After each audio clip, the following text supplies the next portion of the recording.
Lahore high court Hamza Shahbaz से वजीर आला पंजाब का हल्फ न लेने के केस का फैसला कुछ देर में सुनाएगा। हाई कोर्ट ने 2 ऑर्डर पास किए लेकिन उन्हें नजरअंदाज किया गया। किसी की जुर्रत नहीं होनी चाहिए कि वो अदालत का हुक्म न माने। जस्टिस जवादुल हसन के रिमार्क्स।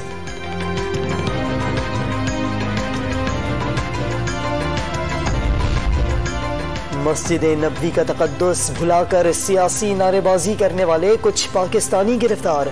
सऊदी कवानीन की खिलाफ वर्जी और मुकद्दस मकामात की तौहीन का इल्जाम। मस्जिद नबवी में वाक़या अचानक नहीं हुआ। PTI ने पहले से मंसूबा बंदी की थी।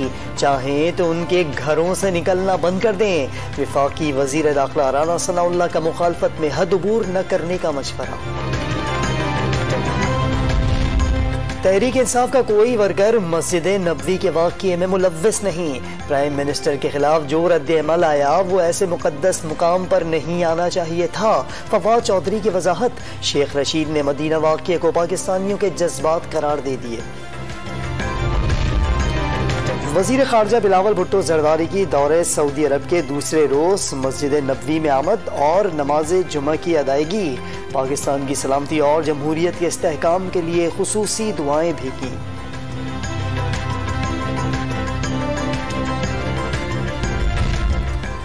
साबिक वज़ीर आज़म इमरान खान ने आइंदा 2-3 रोज में शरीफ खानदान की मुबैना करप्शन का वाइट पेपर सामने लाने का ऐलान कर दिया।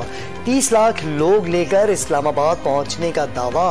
ईद के बाद ये लोग मेरी किरदार कुशी करेंगे। मुल्तान में वर्कर्स कन्वेंशन से खिताब।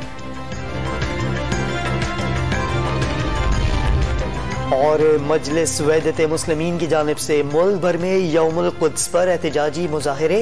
अमरीका और इसराइल मौजूदा दौर के इस्लाम दुश्मन मुल्क हैं। अल्लामा बाकर अब्बास ज़ैदी का कराची में मुजाहिरे से खिताब। फ़लस्तीनियों से मुकम्मल इजहार यकजहती।